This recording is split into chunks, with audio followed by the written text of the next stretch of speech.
नमस्कार, जय हिंद, वंदे मातरम। स्वागत है आपका हरियाणा के सबसे भरोसेमंद न्यूज चैनल में। आइए नजर डालते हैं आज की बड़ी खबरों पर। किसानों, मजदूरों, बेरोजगार युवाओं और महिलाओं से जुड़ी अहम अपडेट। साथ ही जानेंगे पीएम किसान योजना की अगली किस्त कब जारी होगी। इसके साथ ही आज से प्रदेश में 10 से 15 नए नियम लागू हो रहे हैं जिनका सीधा असर आप पर पड़ सकता है। पेट्रोल, डीजल के ताजा भाव और मौसम का हाल। तो वीडियो को अंत तक जरूर देखें और चैनल को अभी सब्सक्राइब करें। चंडीगढ़ में सुरक्षा बलों ने बब्बर खालसा की बड़ी साजिश को पूरी तरह नाकाम कर दिया है। पुलिस ने बस स्टैंड के पास से 5 किलो जिलेटिन की छड़ें, डेटोनेटर, रिमोट ऑपरेटिंग सिस्टम, 1 पिस्तौल और 5 कारतूस बरामद किए हैं। इस कार्रवाई के दौरान 3 आतंकियों को गिरफ्तार किया गया है। शुरुआती जांच में पता चला है कि ये आरोपी किसी बड़े ठिकाने को निशाना बनाने की फिराक में थे। पुलिस अब इनके नेटवर्क और भविष्य की योजनाओं की बारीकी से जांच कर रही है। मुंबई में हैपनिंग हरियाणा 2.0 कार्यक्रम की भव्य शुरुआत हुई है। मुख्यमंत्री नायब सैनी ने मुंबई पहुंचे प्रवासी हरियाणवियों और देश के बड़े उद्योगपतियों से मुलाकात की। सीएम ने अपने संबोधन में कहा कि राज्य में निवेश के नए पारिवारिक पढ़ाई पर है, अवसर पैदा हो रहे हैं। उन्होंने प्रवासियों से अपील की कि वे केवल आर्थिक निवेश ही न करें बल्कि प्रदेश के सर्वांगीण विकास में अपने विचार और सक्रिय सहभागिता भी सुनिश्चित करें। सरकार उद्योगपतियों को हर संभव मदद और सुविधाएं प्रदान करने के लिए पूरी तरह प्रतिबद्ध है। फरीदाबाद में आयोजित कांग्रेस पार्टी की सांगठनिक बैठक में जमकर हंगामा देखने को मिला। बैठक के दौरान पार्टी के 2 वरिष्ठ नेताओं के समर्थक आपस में भिड़ गए। इस दौरान नेता भारत अरोड़ा और ईशांत कथुरिया के बीच बहस इतनी बढ़ गई कि मामला धक्का मुक्की तक पहुंच गया। पार्टी कार्यकर्ताओं ने बीच बचाव कर स्थिति को संभालने का प्रयास किया। इस घटनाक्रम के बाद स्थानीय राजनीति में गुटबाजी की चर्चाएं तेज हो गई हैं, जबकि पार्टी नेतृत्व ने इस मामले पर रिपोर्ट तलब की है। राज्य सरकार ने महिलाओं और ट्रांसजेंडर समुदाय के लिए एक बड़ा कल्याणकारी ऐलान किया है। नई घोषणा के तहत पात्र लाभार्थियों को साल में 3 गैस सिलेंडर मुफ्त दिए जाएंगे। इसके साथ ही ट्रांसजेंडर वर्ग को हरियाणा रोडवेज की बसों में मुफ्त यात्रा करने की सुविधा भी प्रदान की जाएगी। सरकार का कहना है कि इस फैसले से आर्थिक रूप से कमजोर परिवारों को राहत मिलेगी और समाज में ट्रांसजेंडर समुदाय के प्रति समानता और सम्मान का माहौल स्थापित करने में मदद मिलेगी। गुरुग्राम में मुख्यमंत्री के दौरे के दौरान काले झंडे दिखाने वाले कांग्रेस के 2 जिलाध्यक्षों के लापता होने से सियासी पारा बढ़ गया है। कांग्रेस पार्टी का आरोप है कि पुलिस ने उनके नेताओं को अवैध रूप से हिरासत में लिया है। स्थिति की गंभीरता को देखते हुए कांग्रेस का एक उच्चस्तरीय प्रतिनिधिमंडल पुलिस कमिश्नर से मिलने जा रहा है। पार्टी नेताओं ने चेतावनी दी है कि यदि उनके सहयोगियों को तुरंत सामने नहीं लाया गया तो वे पूरे प्रदेश में बड़ा आंदोलन शुरू करेंगे। पूर्व मुख्यमंत्री भूपेंद्र सिंह हुड्डा ने सरकार और प्रशासन पर तीखा हमला बोला है। उन्होंने कहा कि शांतिपूर्ण प्रदर्शन कर रहे कांग्रेस जिलाध्यक्षों को पुलिस द्वारा हिरासत में लेना पूरी तरह से असंवैधानिक है। हुड्डा ने आरोप लगाया कि प्रशासन पर तीखा हमला बोला है, तानाशाही रवैया अपनाकर विपक्ष की आवाज को दबाने का प्रयास कर रहा है। उन्होंने कहा कि प्रजातंत्र में हर नागरिक को अपनी बात रखने और विरोध दर्ज कराने का अधिकार प्राप्त है, इसीलिए सरकार को तुरंत गिरफ्तार नेताओं को रिहा करना चाहिए।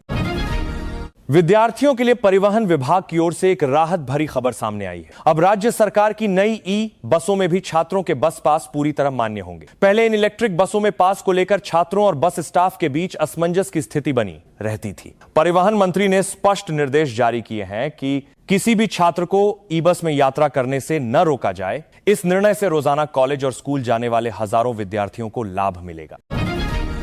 देश के सराफा बाजार में सोने और चांदी की कीमतों में रिकॉर्ड तोड़ बढ़ोतरी दर्ज की गई है। बीते एक सप्ताह के भीतर सोने की कीमत में 8,257 रुपए का उछाल आया है, जिससे यह 1,61,000 रुपए प्रति 10 ग्राम के पार पहुंच गया है। वहीं चांदी भी 12,788 रुपए महंगी होकर 2,47,000 रुपए प्रति किलोग्राम पर पहुंच चुकी है। बाजार विशेषज्ञों का कहना है कि अंतर्राष्ट्रीय बाजारों में उथल पुथल और मांग बढ़ने के कारण कीमतों में यह भारी तेजी देखी जा रही है।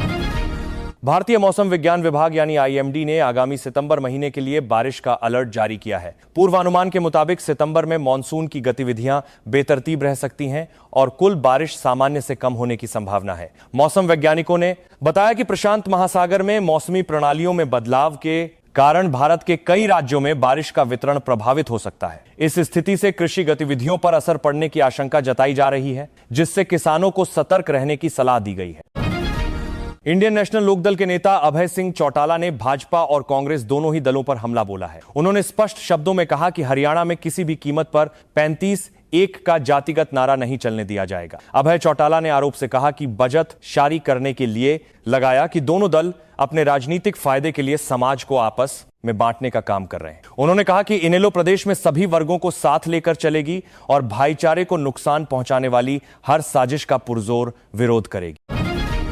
बदरपुर और आश्रम क्षेत्र में रोज लगने वाले भीषण ट्रैफिक जाम से जल्द मुक्ति मिलने वाली है। फरीदाबाद और दिल्ली के बीच आवाजाही को सुगम बनाने के लिए बनाए गए नए एलिवेटेड कॉरिडोर और कनेक्टिंग रोड्स का काम अंतिम चरण में है। इस परियोजना के शुरू होने के बाद यात्रियों का घंटों का सफर महज कुछ मिनटों में पूरा हो सकेगा। इससे न केवल लोगों के समय की बचत होगी, बल्कि वाहनों से होने वाले ईंधन की खपत और प्रदूषण में भी भारी कमी देखने को मिलेगी।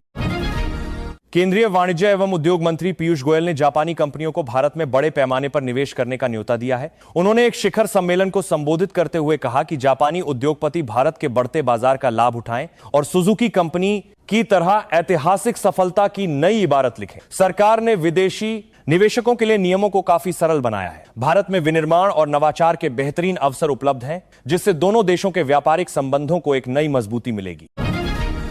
पुरानी पेंशन योजना को दोबारा लागू करवाने की मांग को लेकर सरकारी कर्मचारी एक बार फिर बड़े आंदोलन की तैयारी में जुट गए हैं। कर्मचारियों और शिक्षक संगठनों ने 13 सितंबर को देहरादून में एक विशाल महारैली का आयोजन करने का निर्णय लिया है। प्रांतीय कर्मचारी महासंघ के पदाधिकारियों ने बताया कि राज्य भर के हजारों कर्मचारी इस रैली में शामिल होकर अपनी आवाज बुलंद करेंगे। उनका कहना है कि जब तक पुरानी पेंशन बहाल नहीं होती, तब तक कर्मचारियों का यह संघर्ष जारी रहेगा।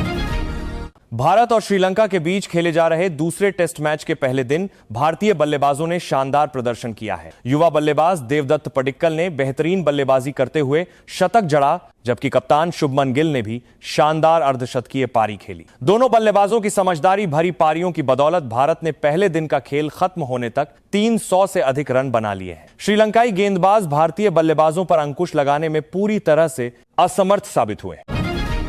शहरी स्थानीय निकाय मंत्री विपुल गोयल ने आम जनता की शिकायतों के त्वरित समाधान के लिए एक अनूठी पहल की शुरुआत की है। उन्होंने जनसंवाद हेल्पलाइन सेवा लॉन्च की है, जिसके जरिए नागरिक अपनी समस्याएं सीधे एक फोन कॉल पर दर्ज करा सकेंगे। इस हेल्पलाइन के माध्यम से सफाई, स्ट्रीट लाइट, जलापूर्ति और निर्माण कार्यों से जुड़ी शिकायतों का तय समय सीमा के भीतर निपटारा किया जाएगा। मंत्री ने दावा किया कि इस व्यवस्था से प्रशासनिक कार्यों में पारदर्शिता और जवाबदेही और अधिक मजबूत होगी। फतेहाबाद में नगर परिषद की डंपिंग साइट पर कचरा उठान अभियान के दौरान आधी रात को भारी बवाल देखने को मिला। स्थिति को संभालने के लिए लगभग 200 पुलिसकर्मियों का पहरा लगाना पड़ा। इस दौरान विरोध कर रहे और धरना दे रहे 50 से अधिक सफाई कर्मचारियों को पुलिस ने हिरासत में ले लिया। कर्मचारियों का आरोप है कि प्रशासन बलपूर्वक उनकी जायज मांगों को दबाने का प्रयास कर रहा है, जबकि अधिकारियों का कहना है कि शहर की स्वच्छता व्यवस्था बनाए रखने के लिए यह कदम उठाना अनिवार्य था। सिरसा नगर परिषद परिसर में सफाई कर्मचारियों ने अपने साथियों की गिरफ्तारी के विरोध में उग्र प्रदर्शन किया। कर्मचारियों ने नगर परिषद कार्यालय के मुख्य गेट पर ताला जड़ दिया और सरकार व स्थानीय प्रशासन के खिलाफ जमकर नारेबाजी की। प्रदर्शनकारियों ने पार्टी के जानकारियों के बाद गांव की मांग है कि फतेहाबाद में हिरासत में लिए गए सभी सफाई कर्मियों को तुरंत बिना किसी शर्त के रिहा किया जाए। कर्मचारियों ने चेतावनी दी है कि यदि उनकी मांगें नहीं मानी गई तो वे पूरे जिले में सफाई काम ठप कर देंगे। जम्मू कश्मीर घाटी में आतंकी गतिविधियों की सूचना मिलने के बाद सुरक्षा बलों ने गश्त बढ़ा दी है। विशेषकर कश्मीरी पंडितों की बस्तियों और संवेदनशील इलाकों में सुरक्षा के कड़े इंतजाम किए गए हैं। केंद्रीय बल और स्थानीय पुलिस मिलकर संयुक्त तलाशी अभियान चला रहे हैं। संवेदनशील चौकियों पर अतिरिक्त जवानों की तैनाती की गई है। अधिकारियों का कहना है कि किसी भी नापाक साजिश को कामयाब नहीं होने दिया जाएगा और घाटी में शांति व्यवस्था बनाए रखने के लिए हर संभव कदम उठाए जा रहे हैं। हरियाणा के कृषि क्षेत्र को आधुनिक तकनीक से जोड़ने की दिशा में एक नई पहल शुरू की जा रही है। भारतीय अंतरिक्ष अनुसंधान संगठन की मदद से कृषि क्षेत्र में अंतरिक्ष तकनीक का उपयोग करने पर विचार विमर्श किया जा रहा है। इस तकनीक के जरिए फसलों के स्वास्थ्य, मिट्टी की नमी और मौसम के सटीक पूर्वानुमान की जानकारी किसानों को समय पर मिल सकेगी। विशेषज्ञों का मानना है कि इससे किसानों की फसल पैदावार में सुधार होगा और उनकी आय बढ़ाने में मदद मिलेगी। मध्य पूर्व एशियाई देशों में जारी तनाव के बीच भारत सरकार अंतर्राष्ट्रीय घटनाक्रमों पर करीब से नजर बनाए हुए है। सऊदी अरब, तुर्की और पाकिस्तान द्वारा पहल किए गए मक्का समझौते को लेकर अंतर्राष्ट्रीय कूटनीतिक गलियारों में हलचल तेज हो गई है। भारतीय विदेश मंत्रालय के सूत्रों का कहना है कि क्षेत्र में शांति और स्थिरता भारत के हित में है। भारत अपने कूट 2019-12 तुर्की और पाकिस्तान द्वारा पक्का समझौते को लेकर जीतरी में सवाल किया जाएंगे। राष्ट्रीय हितों और वहां रह रहे भारतीय नागरिकों की सुरक्षा को ध्यान में रखते हुए वैश्विक मंच पर अपनी रणनीति तय कर रहा है। उत्तर प्रदेश शासन ने प्रशासनिक व्यवस्था को चुस्त दुरुस्त करने के लिए बड़ा फेरबदल किया है। सरकार ने 17 वरिष्ठ आईएएस अधिकारियों के तबादले के आदेश जारी किए हैं। इस प्रशासनिक फेरबदल के तहत कई जिलों के जिलाधिकारी और मंडलायुक्त बदले गए हैं। वहीं चर्चा में रहे वरिष्ठ अधिकारी आंजनेय सिंह को इस बार सेवा विस्तार नहीं मिला है। सरकार का कहना है कि यह एक सामान्य प्रशासनिक प्रक्रिया है, जिसका उद्देश्य जनकल्याणकारी योजनाओं के क्रियान्वयन को और अधिक गति प्रदान करना है।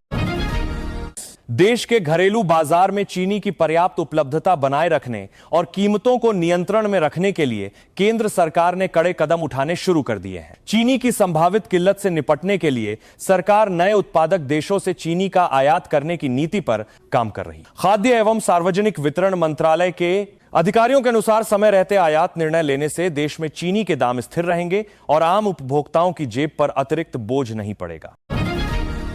राष्ट्रीय राजधानी क्षेत्र के औद्योगिक विकास को नई रफ्तार देने के लिए एक बड़े इंफ्रास्ट्रक्चर प्रोजेक्ट पर काम शुरू किया जा रहा है। एनसीआर के प्रमुख औद्योगिक क्षेत्रों को देश के पश्चिमी बंदरगाहों से सीधे रेल और सड़क मार्ग द्वारा जोड़ा जाएगा। इस डेडिकेटेड फ्रेट कॉरिडोर कनेक्टिविटी से माल ढुलाई के समय और लागत में काफी कमी आएगी। उद्योगपतियों ने इस निर्णय का स्वागत करते हुए कहा है कि इससे निर्यात क्षमता बढ़ेगी और नए उद्योगों की स्थापना को बढ़ावा मिलेगा।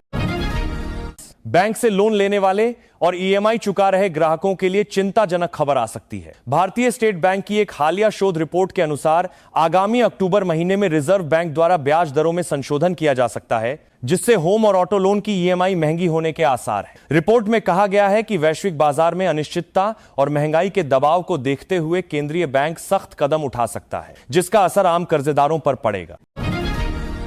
जींद में आयोजित महिला खाप पंचायत में सामाजिक कुरीतियों और बढ़ते अपराधों को लेकर सख्त रुख अपनाया गया है। खाप प्रतिनिधियों ने लिव इन रिलेशनशिप और गन कल्चर पर गहरी चिंता व्यक्त करते हुए इस पर पूरी तरह से रोक लगाने की मांग की है। संतोष दहिया की अध्यक्षता में हुई इस बैठक में पारित प्रस्ताव के जरिए केंद्र और राज्य सरकार से मांग की गई कि विवाह से जुड़े कानूनों में जरूरी संशोधन किए जाएं, ताकि समाज में नैतिक मूल्यों और सुरक्षा का माहौल बना रहे। कैथल और जींद जिले की सीमा पर स्थित कालवन गांव में ग्रामीण विकास का नया मॉडल लागू किया जा रहा है। प्रसिद्ध बीबीपुर मॉडल की तर्ज पर अब कालवन गांव की तस्वीर बदलने की तैयारी है। इस योजना के तहत गांव में महिला सशक्तिकरण, शिक्षा, स्वच्छता और स्वरोजगार के अवसरों को बढ़ावा दिया जाएगा। गांव की महिलाओं को निर्णय लेने की प्रक्रिया में शामिल किया जा रहा है, जिससे न केवल समाज में उनकी भागीदारी बढ़ेगी, बल्कि गांव के विकास को भी नई पहचान मिलेगी।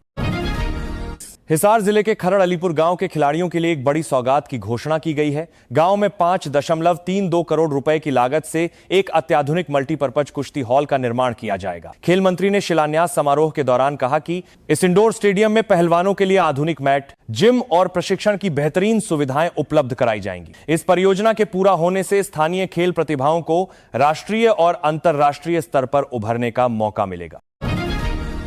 हिसार अदालत परिसर में सुरक्षा व्यवस्था को सुदृढ़ करने के लिए पुलिस प्रशासन ने बड़ा कदम उठाया है। हाल ही में हुई आपराधिक घटना के बाद कोर्ट परिसर के भीतर पुलिस चौकी को दोबारा बहाल कर दिया गया है। सुरक्षा व्यवस्था को प्रभावी ढंग से संभालने के लिए 11 प्रशिक्षित पुलिस जवानों की स्थायी तैनाती की गई है। इसके अलावा मेटल डिटेक्टर और सीसीटीवी कैमरों के जरिए आने जाने वाले हर व्यक्ति की सघन चेकिंग की जा रही है, ताकि वकीलों और आम जनता की सुरक्षा सुनिश्चित हो सके।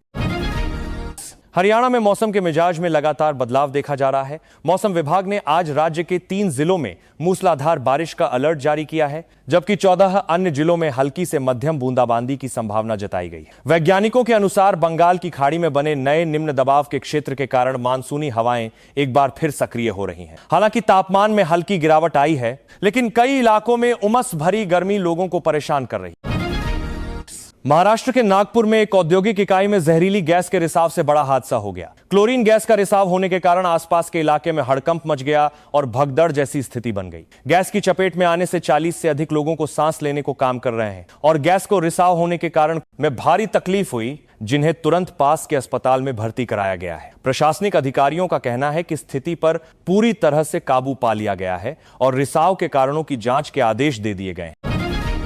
अंतर्राष्ट्रीय बाजार में अनुकूल स्थितियों के बीच भारत में विदेशी प्रत्यक्ष निवेश तेजी से बढ़ा है। सरकार द्वारा हाल ही में प्रत्यक्ष विदेशी निवेश नियमों में किए गए सुधारों के बाद देश में 4,895 करोड़ रुपए का नया निवेश आया है। आर्थिक विशेषज्ञों का मानना है कि इन नए संशोधनों से विदेशी निवेशकों का भरोसा भारत के बाजार पर और मजबूत हुआ है। इस निवेश से विनिर्माण, बुनियादी ढांचे और सेवा क्षेत्र को नई गति मिलने की पूरी संभावना जताई जा रही है। 7, स्वास्थ्य विभाग ने आम जनता के लिए पेनकिलर दवाइयों के अनावश्यक इस्तेमाल को लेकर बेहद जरूरी एडवाइजरी जारी की। डॉक्टरों का कहना है कि यदि शरीर का दर्द आपकी नींद और रोजमर्रा के सामान्य कामकाज को प्रभावित कर रहा है तो बिना चिकित्सकीय परामर्श के खुद से पेन किलर खाने से बचें। स्वास्थ्य विशेषज्ञों ने चेतावनी दी है कि बिना डॉक्टर की सलाह के लगातार दर्द निवारक दवाएं लेने से गुर्दे और लिवर को गंभीर नुकसान पहुंच सकता है, इसलिए तुरंत योग्य डॉक्टर से जांच करानी चाहिए।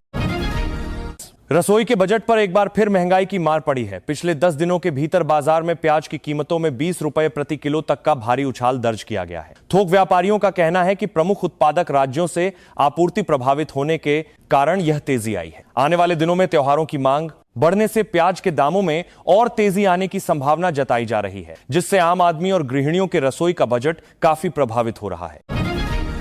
जींद पहुंचे भारतीय जनता पार्टी के वरिष्ठ नेता कुलदीप बिश्नोई ने राजनीतिक अटकलों पर विराम लगाते हुए बड़ा बयान दिया है। उन्होंने स्पष्ट किया कि वे और उनके सभी समर्थक पूरी तरह से भारतीय जनता पार्टी के साथ खड़े हैं और इस विषय में किसी को भी कोई संदेह नहीं होना चाहिए। बिश्नोई ने कहा कि पार्टी नेतृत्व जो भी जिम्मेदारी उन्हें सौंपेगा वे उसे पूरी निष्ठा के साथ निभाएंगे। वे प्रदेश में पार्टी संगठन को और अधिक मजबूत बनाने के लिए लगातार काम कर रहे हैं।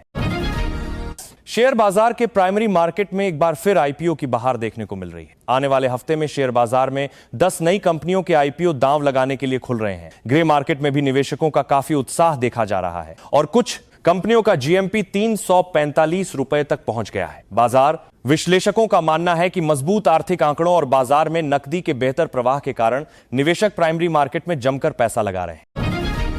आज का संक्षेप राशिफल। आज मंगलवार का दिन मेष, सिंह और धनु राशि के जातकों के लिए विशेष रूप से शुभ रहने वाला है। धन लाभ और करियर में प्रगति के योग बन रहे हैं। मिथुन और वृश्चिक राशि के लोगों को स्वास्थ्य तथा लेन देन के मामलों में थोड़ी सावधानी बरतनी चाहिए। अन्य राशियों के लिए आज का सामने आई है, पर शुरू हो गया दिन सामान्य और फलदायी रहेगा।